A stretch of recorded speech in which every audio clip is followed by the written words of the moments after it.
Hello, everyone. My name is Ronald, and in this chapter, I'm going to introduce you to the concept of using the internet to access information.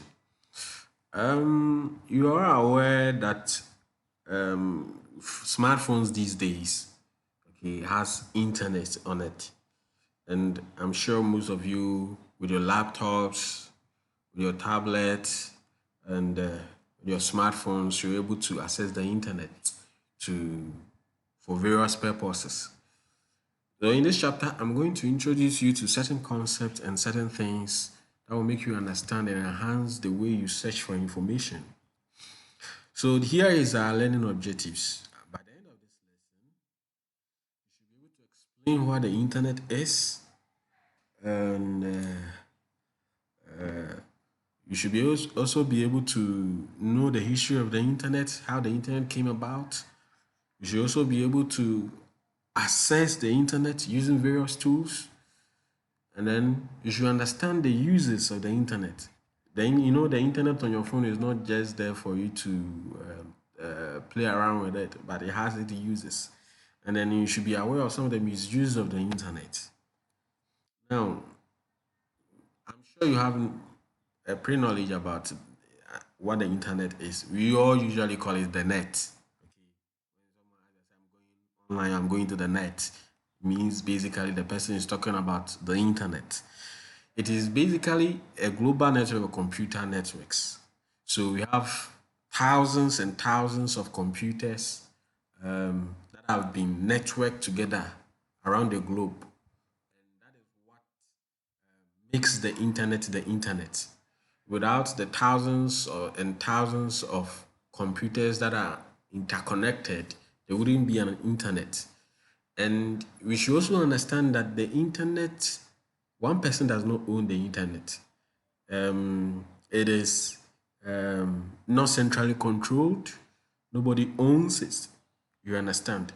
So that is it with what the internet is. A simple definition of what it is it's just basically thousands of computer network that have been put together.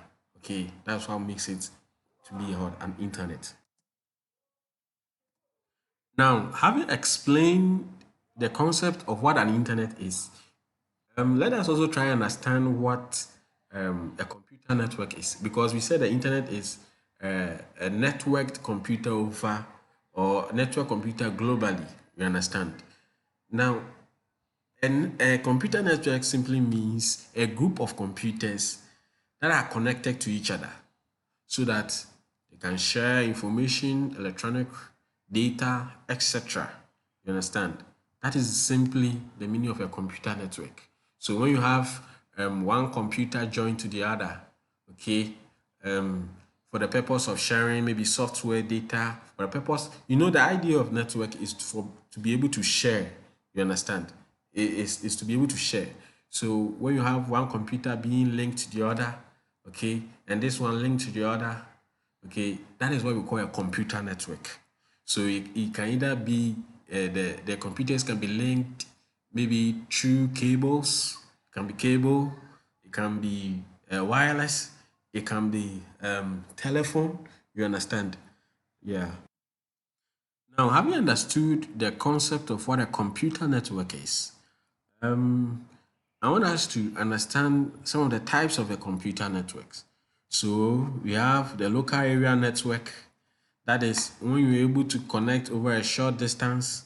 And with this one, is not controlled and managed by, they are usually controlled by a single person or a single organization.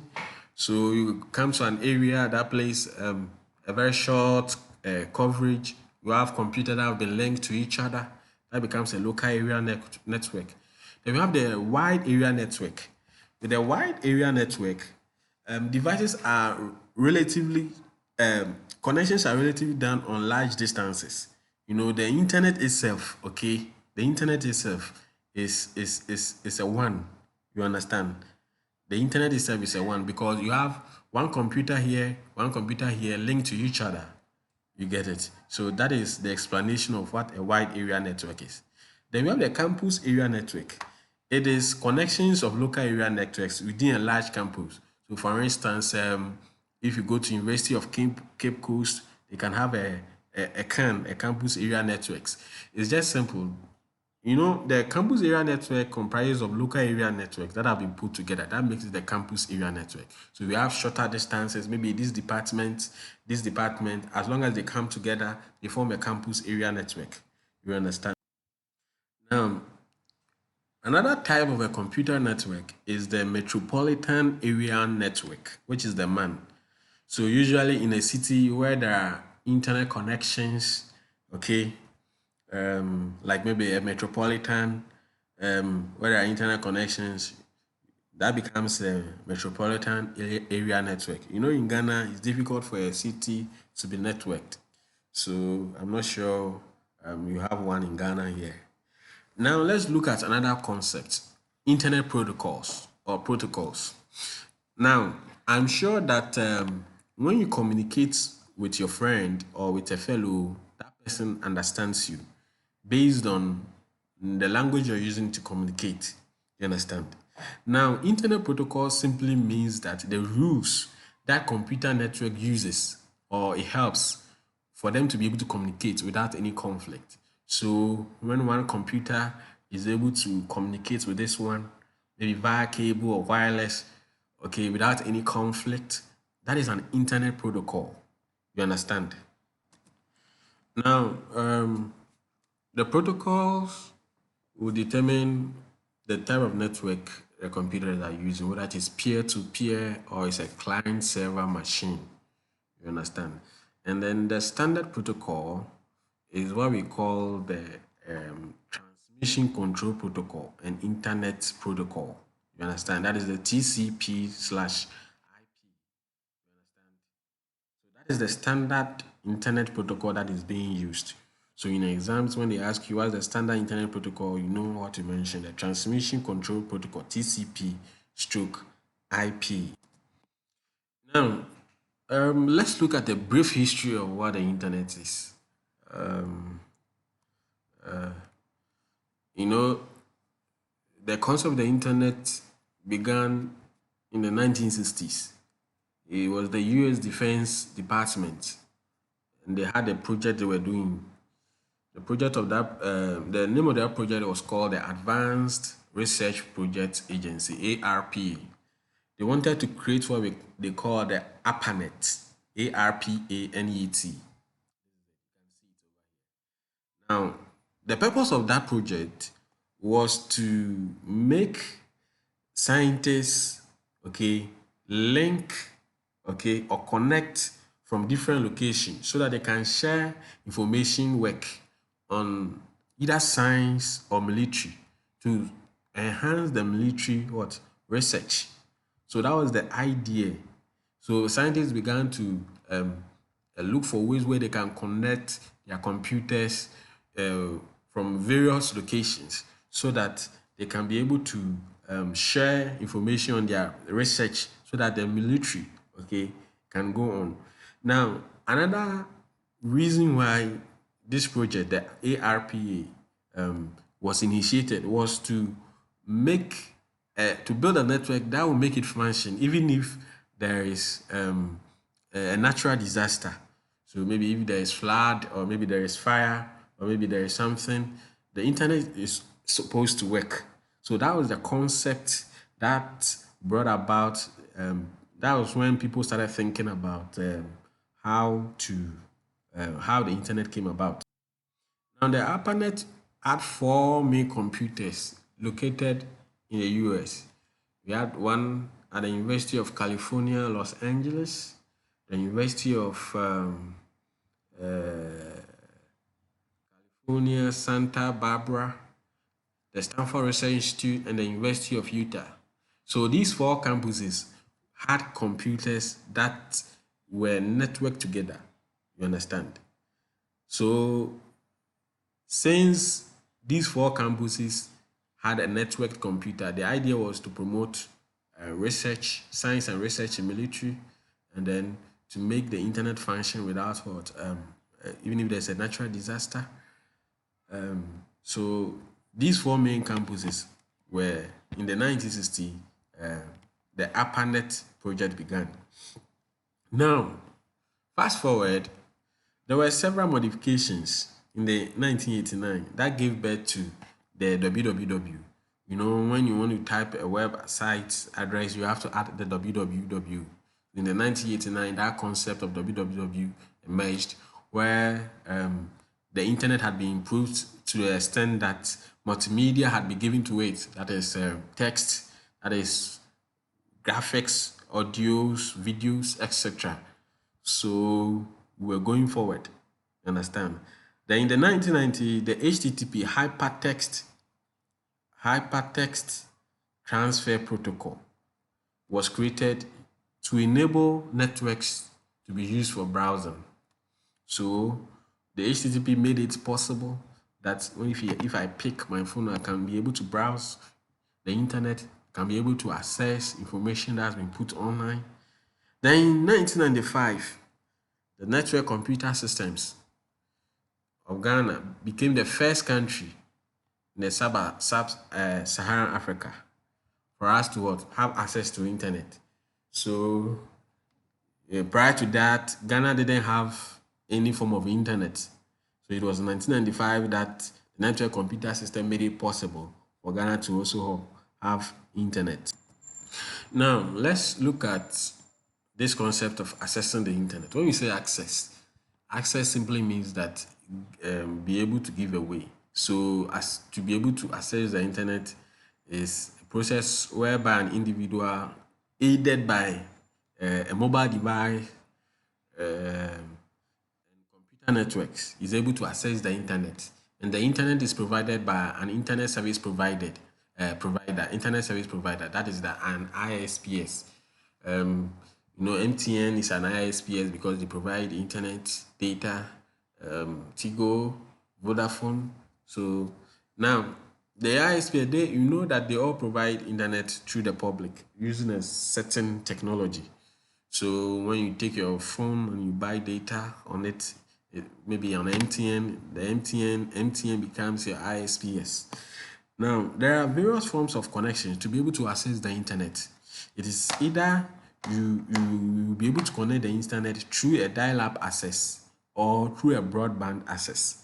We are going to talk about this in just a minute. Now, with the connections, the dial-up connections, okay, is just a way of connecting to the internet, but with this, use modems, okay, and then an analog phone on a public switch telephone network, and then the modems are operated by an ISPS. So the ISPS controls the modem or supplies internet through the modem, and then through the modem over a public switch telephone network. I said that I'm sure some of you are familiar with this kind of connections because it used to be, and connection through this type of internet is very, very slow. The modem usually operates around 56 kilobytes when you are downloading, and then when you are uploading, you have between 34 or 48 kilobytes per second. So that is how it is. Then we have another type of connection, or how we can connect to the internet. We have the broadband. Remember, I've talked about the dial-up. Now I'm talking about the broadband. The broadband is the fastest. Okay, provides improved access to the following. That is, you're able to browse the www very faster. Download, you want to do internet, telephony, and radio, VPN, online gaming. So, by the aid of broadband, now we can stream live movies. Some of you watch Netflix and etc. It's just by the aid of broadband. If it was the dial-up, you'll have had issues. You understand? Now, we have types of broadband. Now you can see here a digital subscriber line DSL modem connection. It's a type of broadband. I've given you a slide. You can go and read more about it. We have the satellite modem connection. We have the cable modem connection. We have the wireless. you have the mobile broadband, then etc. So that is it with connections. Now I want to introduce you to another concept, that is bandwidth. You know, when you pick your phone, okay, you're able to see some reading and you switch on your data, you're able to see some readings, maybe 52 kbs something, or 1.0 mbs something at the top. No, that is your bandwidth. The bandwidth usually is a measurement of the speed or the amount of data that can be transferred from one place to the other on the internet. So when you switch it on, it means that your internet can transfer this amount of data on your phone, or maybe you are browsing this amount of speed or data over this internet. So when you have 1 meg per second, it means that that is your what? Your bandwidth. It simply means the measurement of the amount of data that can be transferred over the internet. So if I want to download a movie of maybe about 5 gig and have a bandwidth of just about 52 kilobytes, I have to understand that it will take a lot of time for this movie to what? To download. You understand? So when the higher the bandwidth, the faster you're able to what? To download or to upload. Do you understand? And bandwidth is usually measured in kilobits per second. You can see it over here, kilobits per second, or megabits per second, or gigabits per second.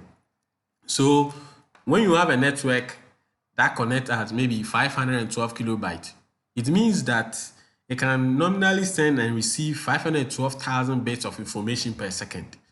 That is the meaning of it. So when you see those writings on your phone or on your laptop or something, just understand that it is called what? A bandwidth. Then let's look at some of the devices that we can use to access the internet. We can use to access the information on the internet. Sorry. So we have a desktop or tower computers. We have laptops, a netbook. Go and find out the meaning of what a netbook is. A tablet, a smartphone, ebook reader. You know, there are these devices where books, they are built purposely for reading books. Now they have access to internet. You can use it to browse the net. We have iPads and the rest. So I'm sure most of you are familiar with all of these and all that. Now, let's look at the uses of the internet. Communication. You know, from the history of how in the 1960s of how the internet came about, you understand that it was to be able to communicate. You understand? So remember we mentioned 4 campuses.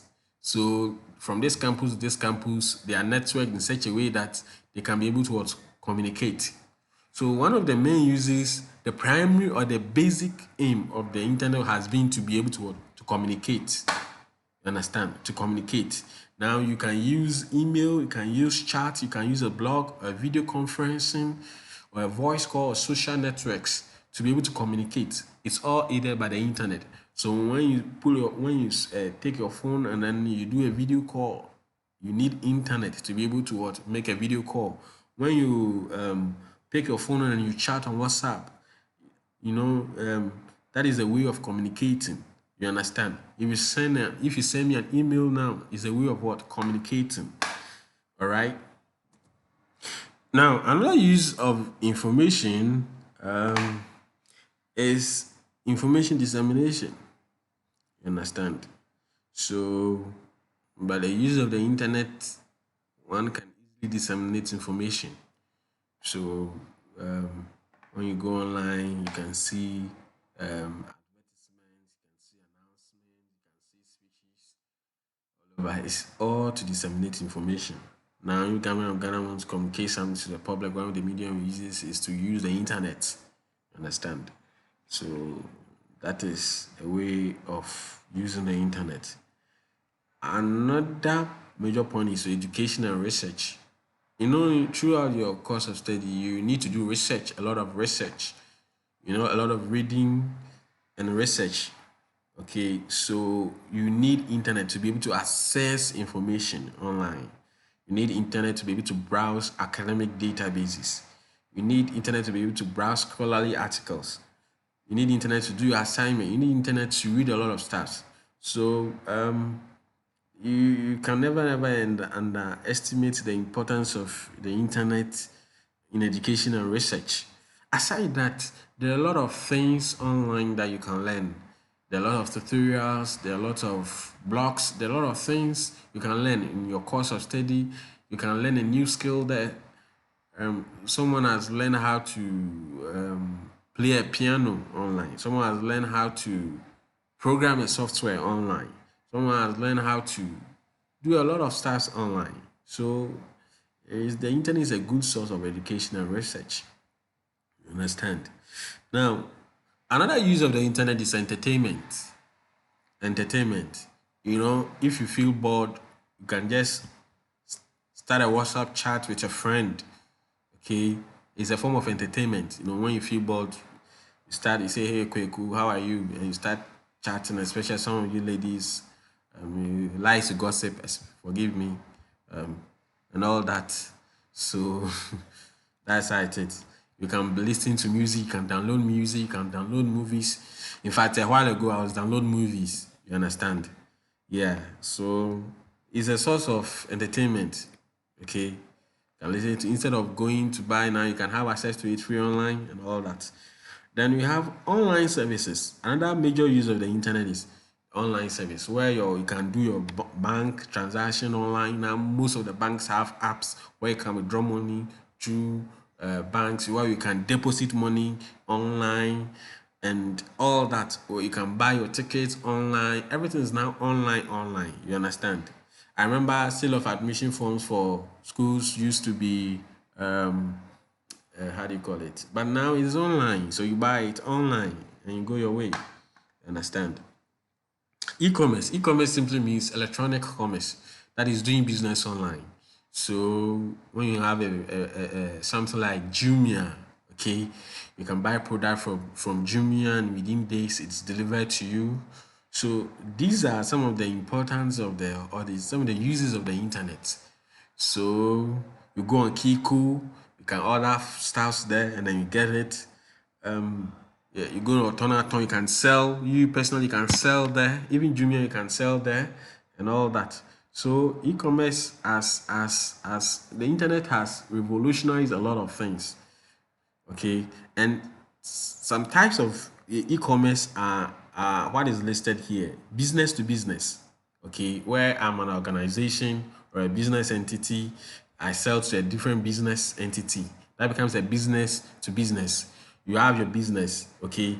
Maybe your business needs my raw materials, okay? Then I sell it to you to also to be able to survive. That becomes a business to business, B2B. Business to consumer. That is when the business sells to me, okay, as a consumer.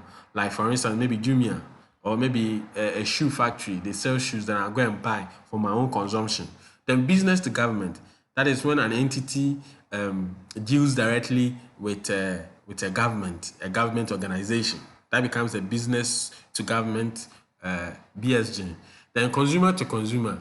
That is when I'm a consumer. Then I sell something to you, also a consumer. Maybe you like my dress, okay? Then I sell it to you. You understand? Then we have a mobile commerce where you can do uh, business online. Business with your mobile phone. You understand? So after looking at some of the uses of the internet, let's also look at some of the misuse of the internet.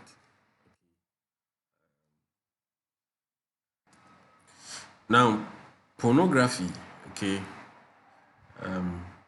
is one of the serious issues of the use of internet. With the emergence of internet, we've seen pornographic sites grow astronomically daily, okay, which have issues with, especially our culture here. You know, most religions and most culture frown on pornography. So with the internet, it's easy to have access to pornography. And the dangers are our kids, where they can have access to the internet and then you see pornographic images and content. That is the issue of the use of the internet. You all agree with me that you could be browsing something, maybe even on just normal Facebook, and then you see pornographic groups, pornographic advertisements, and all that.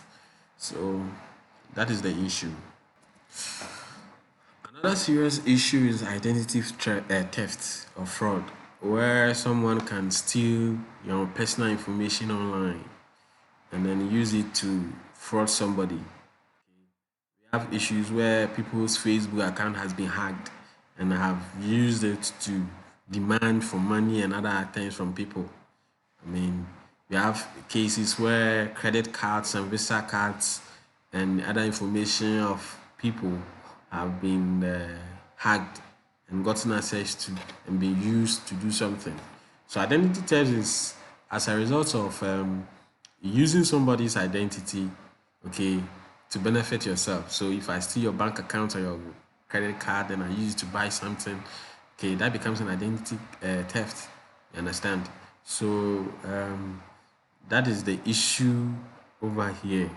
Okay, the misuse of what? The internet. Another serious threat has to do with spamming. Okay, spamming is the process of sending unsolicited messages as if it's from an original source. So with spamming, you get an email. Maybe you can get a mail from maybe UCC IOE, thinking that it's from IOE, but it may not necessarily be from IOE. And most of the time, spam messages contains very dangerous things with the aim of phishing your information. So if you don't take care, you go and click that link or that image, hackers can have access to your, how do you call it, your login details and all that. Before you realize your email address, password has been stolen and all that. So these are some of the dangers. Computer viruses. You know, when you use the internet, you meet viruses. You understand? Now, computer viruses is just a software. Okay, it's a software. It's a software that is loaded on your computer without your knowledge, and then it disrupts computer on your device. You understand? So when you browse the internet, you come across some of these softwares without your knowledge. Before you realize it's on your laptop or it's on your device, on your phone, and then it begins to distort how the machine works. It happens. So one of the best things to always have a very strong antivirus, updated one, and or you update your Windows Defender or Security Essentials all the time to be able to kick against any virus that may occur on your computer. All right. So that is how it is. Computer viruses are so dangerous that it can destroy your files, can destroy everything on your computer. It can lead to huge damages. Even it can even spoil your device, the hardware device of your machine.